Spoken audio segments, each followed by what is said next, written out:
Agerte, o Eduardo Leães destaca a questão de que a geopolítica atual traz boas oportunidades para o agro do país. A matéria nos chega com o economista, cientista político e diplomata Marcos Trujillo, que foi entrevistado pelo Eduardo Leães, repórter da Rádio Agerte. O economista, cientista político e diplomata Marcos Trujillo também participou do seminário Campo das Ideias, promovido pelo Senar RS.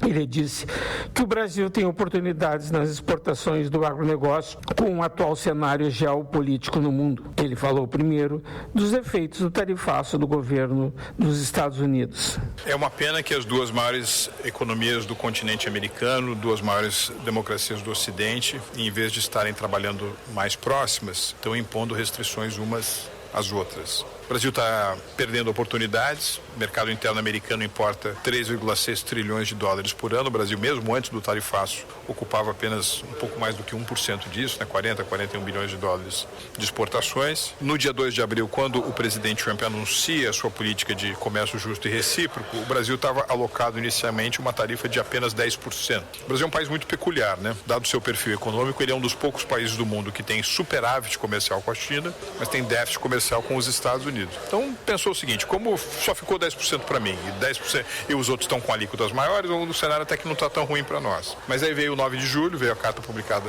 pelo presidente Trump no dia 9 de julho e hoje o Brasil, juntamente com a Índia, é aquele país que tem contra si as maiores barreiras tarifárias em relação ao principal mercado do mundo. Desde então, a minha impressão é de que o governo americano não está muito aberto à conversa e, por outro lado, o governo brasileiro viu nessas restrições dos Estados Unidos uma chance de obter dividendos político-eleitorais. Não têm sido feitos grandes esforços por parte do Ministério do atual presidente brasileiro, do próprio chefe de Estado brasileiro e agrava o fato de que o presidente do Brasil é hoje o presidente, né, o chefe de governo de uma economia do G20 que mais repetidamente defende o enfraquecimento do dólar como divisa internacional, sistemas de pagamento alternativo ao SWIFT.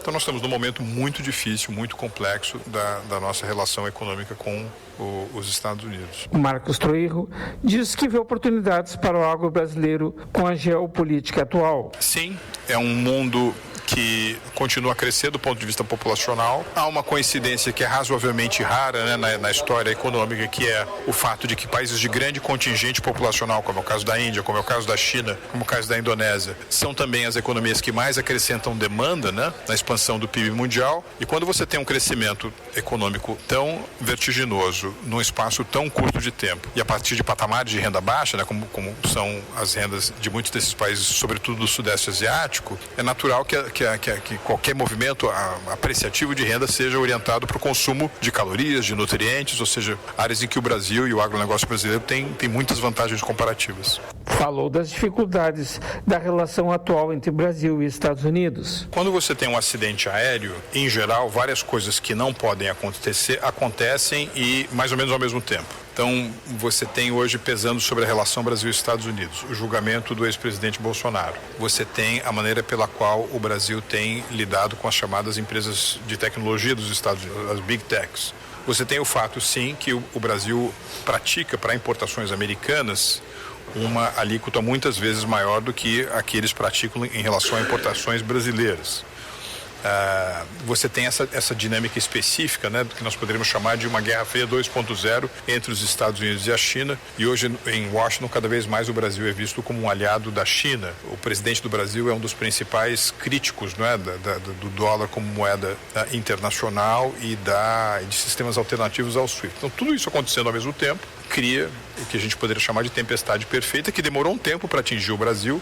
Aliás, às vezes eu gosto até de pensar que entre 2 de abril, né, que quando foi anunciada a política do presidente Trump, até o dia 9 de julho, que é a publicação da carta, nós éramos felizes e não sabíamos, né? Porque no momento em que os outros competidores do Brasil estão com uma alíquota mais alta para si, isso cria um diferencial positivo para nós. Nós não estamos nessa situação agora, e é uma situação muito complexa, porque você tem todo um calendário político-eleitoral no Brasil, muitos dos gestos, né, políticos que o governo brasileiro poderia fazer, opta por não fazer em nome desse calendário eleitoral, de modo assim que eu vejo soluções mais de longo prazo acontecendo só com o resultado das eleições no Brasil no ano que vem. Ouvimos o economista, cientista político e economista Marcos Trujillo. Para a Rádio Agerte, Eduardo Leães.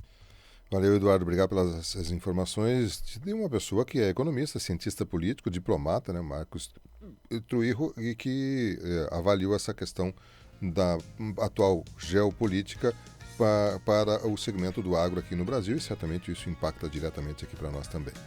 10 com 19.